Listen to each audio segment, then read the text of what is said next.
बटोर पृथ्वी की पूरी ऊर्जा, उठेगा धीरे धीरे ज़मीन से, ज़मीन पर गिरा आदमी और अपने लड़खड़ाते कदमों से नापते दूरियां, पहुंच जाएगा वहां जहां उस जैसे तमाम आदमियों पर बहस चल रही होगी।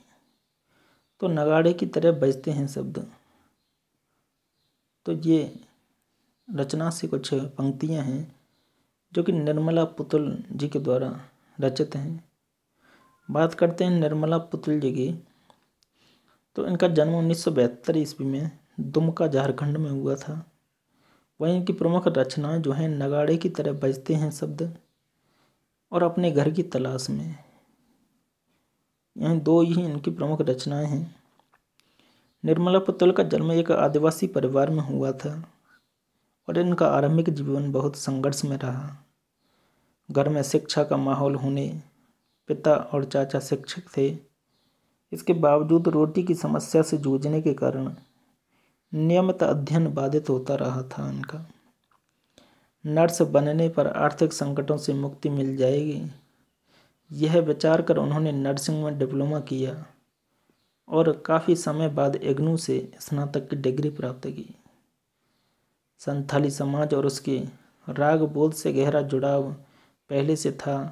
नर्सिंग की शिक्षा के समय बाहर की दुनिया से भी परिचय हुआ। दोनों समाजों की क्रिया प्रतिक्रिया से वह बोध विकसित हुआ जिसमें वह अपने परिवेश की वास्तविक स्थिति को समझने में सफल हो सकी। उन्होंने आदिवासी समाज की विसंगतियों को तल्लीनता से उकेरा है।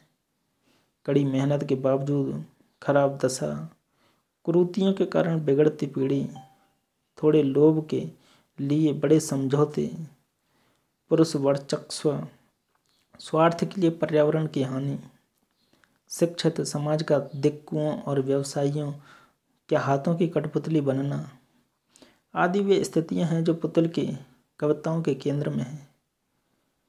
वे आदिवासी जीवन के कुछ अनछुए पहलुओं से कलात्मकता के साथ हमारा परिचय कराते हैं और संथाली समाज के सकारात्मक और नकारात्मक दोनों पहलुओं को बेबाकी से सामने रखते हैं। संथाली समाज में जहाँ एक ओर सादगी, भोलापन, प्रकृति से जुड़ाव और कठोर परिश्रम करने की क्षमता जैसे सकारात्मक तत्व हैं, वहीं दूसरी ओर उसमें अशिक्षा, कुरीतियाँ और शराब की ओर बढ़ता झुकाव भी है। तो पाठ में आओ मिलकर बचाएं कविता में दोनों पक्षों का यथार्थ चित्रण हुआ है। बृहत्तर संदर्भ में यह कविता समाज में उन चीज़ों को बचाने की बात करती है जिनका होना स्वस्थ सामाजिक प्राकृतिक परिवेश के लिए जरूरी है। प्रकृति के विनाश और विस्थापन के कारण आज आदिवासी समाज संकट में है, जो कविता का मूल स्वर है। वहीं संथाली भाषा से हिंदी रूपांतरण अशोक सिंह ने किया है। तो नेक्स्ट पार्ट में हम चर्चा करेंगे कि आओ मिलकर बचाएं नामक पाठ या वीडियो पर। धन्यवाद।